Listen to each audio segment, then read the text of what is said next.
I thought that it might be a nice idea to have a little extension of the interview that we did about 4 years ago. It Okay. feels like we just did it. I can't believe it's been that long. And to give our readers a sense of what you're planning to do at 54 Below with the 50 Threads performance. Mm-hmm. Yeah. 50 Threads is it's a musical memoir, or at least it's the beginning of that. I've never actually done this before, so it's it's it's reframing where the songs come out of in at certain periods of my life. So I'll be doing, a lot of the hits, but some never performed or lesser performed songs as well to just sort of give give the people in the audience more of a sense of the journey of it all. Mhm. Okay. I remember when we spoke last, you were still preparing the review project that Hmm. is sort of a companion to this. And of course, you had the happy fortune of going on tour shortly thereafter, which sort of detoured Yes, you a bit. Uh, exactly. and what must it have been like as I know you have experience in song and dance, touring in a show. That Well, song and dance was a very long time ago, and yes, it was such an out of body experience. This was this was incredible. I must say this was the happiest adventure of my very long career. I had to audition for the role of Rose Bryce. It was mostly an acting role. Um, we did 556 performances in 51 cities, and it was a very happy company. The work was rigorous, but so honorable and beautiful, and it was very joyful to be part of it. mm. I hope that well, one thing I want our audience to know is this was no mere celebrity cameo that you gave. No. You embodied the carriage, the voice, the comic, and the pathos, all the sides of the character. It was Mhm. very impressive acting. Thank you I very much. You're very Thank you. welcome. It It was was- it was um it was beautifully written, but I must say, because Harvey Firestein re he sort of massaged the original script, which was was it was really one dimensional because it was mostly a vehicle for young Barbara Streisand, yes. and nobody around her could sing like she could. Mm, So but this beautiful reimagining of Funny Girl by Harvey Firestein really gave all of the principal characters, besides Fanny Bryce, me as Rose Bryce, her best friend Eddie Ryan, her love interest Nick Arnstein, we were much more fully rendered. So you could follow the emotional journey, and you really saw this time how Fanny would fall in love with Nick Arnstein and why he would fall in love with her. That was always the big criticism of the original production because it was mm, so one dimensional. They couldn't figure out how she couldn't see what a good no good Nick he was. mm. But the most interesting part of that for me was to surrender myself to the period of the musical 1908 to 1928, I believe. So there was no language for codependency. There was no language for gambling addiction. There was no language for any of it. People were still learning how to speak English. And so you see the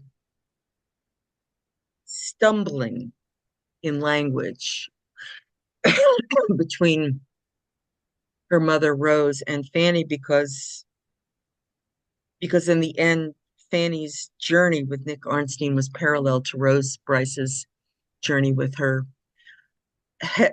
with her husband who left her and the three kids. And what was unusual about Rose is she became not only a successful saloon owner, Yes.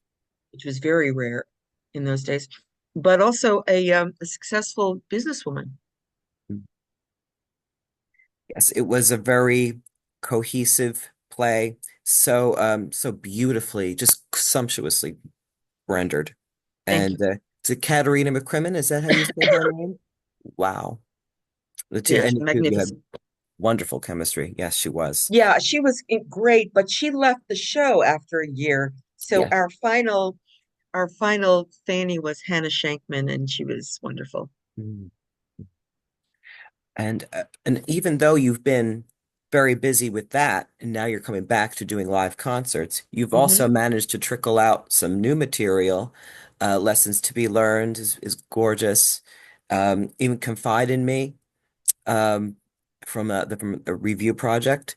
Can we expect some of these new songs to creep into into the new show? Have you Well, worked that out? well, not lessons to be learned, but confide in me for sure. Mm. Okay. And I think till we remember who we are. Oh, yes. Yes, that's a very apropos song for these times. Hmm. Yeah, it is. When I was writing it, I was in my hotel room. I was on the road. I had no access to a keyboard, so it was interesting. I was writing it. I was finding the melody and the words out loud and just keeping the tempo of it on beating my thighs. So, and I have the original demo of me in that hotel room working it out. And it spoke to this moment, and it's also an idea that I had seen in several novels over the years, the idea of you'll know what the answer is once you remember who you are. And I thought, yeah, that would be now. It's extraordinary what we're going through right Yes, it now. is. And I Mhm. wonder if it's given you pause for thought about the significance of what you do, what live performance means for people, whether it's for the artist or for those in the audience partaking, what it means to us in these times when we really need Well, to be together. that's a very thoughtful question. Performance and art has always served so many purposes, to entertain, of course, but to illuminate, to sometimes galvanize a nation, sometimes to educate, sometimes to give permission to the listener to bring forth feelings that they didn't even realize they'd forgotten. Mm, So it's all of that. And one of the lasting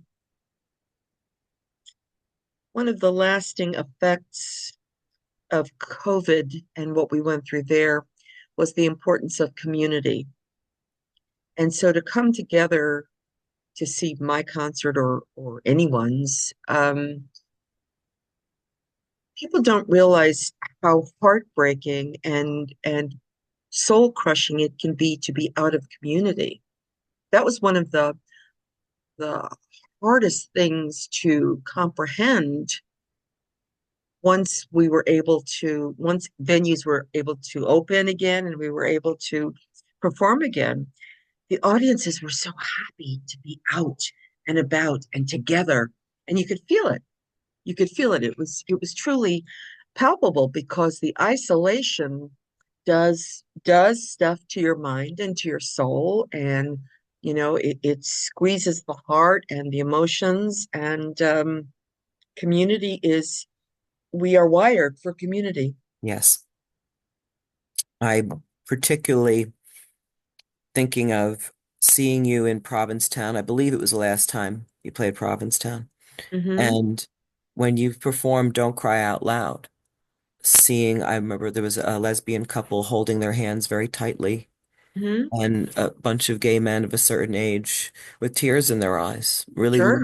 leaning in Yes. to, on your every word, and Yeah. probably not expecting it to feel almost like a lullaby when you did it. It Well, was a that very was cathartic moment. yes, Mm. thank you. I mean that's how I originally heard it when my dear friend, the late Peter Allen, first sang it. I heard it quiet and as a lullaby, and I thought, well, that's just the greatest lullaby I've ever heard.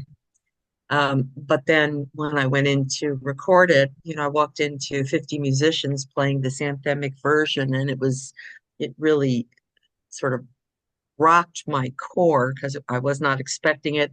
and I can't recall. I don't know if I missed a meeting about the arrangement of it or I wasn't consulted in those days. I was so busy. I don't know. I don't even remember. But I mean, it worked out well. Yes. But but yeah, when I first started writing, particularly when I first started writing with Carol Sager, and the women's movement was burgeoning, and then gay rights was burgeoning. You are we didn't write the song with the intention of speaking to women or speaking to the gay community. We were just trying to write a song that felt complete in capturing what we were going through at the time. And it turns out what we were going through at the time was pretty universal. Mm, So that was very touching. I'm so touched that the songs have lived so long and have meant so much to so many people. mm. And they continue to hold meaning for us now as we go through other Yes, challenges. yes, yes. And in this Gay Pride Month, to be able to serenade people again and to pat each other on the back and say, we're here. We're Mm, not going anywhere. It's beautiful. yeah. Well, I think it's such a gift to have you coming during Oh, Pride Month. And for those who haven't seen you or watching and listening to this, I hope that they will buy a ticket because there's I you know that I've seen you several times, and yeah. there's no sugar, no trickery, just world-class showmanship and exquisite vocals. Well, And thank you. Thank you. I mean, this will be interesting at 54 Below because I'm just trying something. Somebody said, are you going to live stream it? No, I don't know what I'm doing. Give me a chance. I'm trying to see if this, I'm trying to understand the difference between a concert and a one-woman show. I'm trying to see if they are related. I mean, I know they're related. I can't quite pinpoint how they're related. And I think if if I can get the songs to feel like they're actually coming out of the story so that they live a bit differently than just presentationally, I think that might be interesting, but I won't be live streaming this particular moment. I first have to see if it works. well, now you've Yeah. made me even more interested if that's even possible. Yeah, yeah, yeah, yeah, yeah. And what do you think of my snowy hair? I love it. Is it fun? Yeah, that was is Well, it a deliberate? I donated my hair while I was on the road to Locks of Love.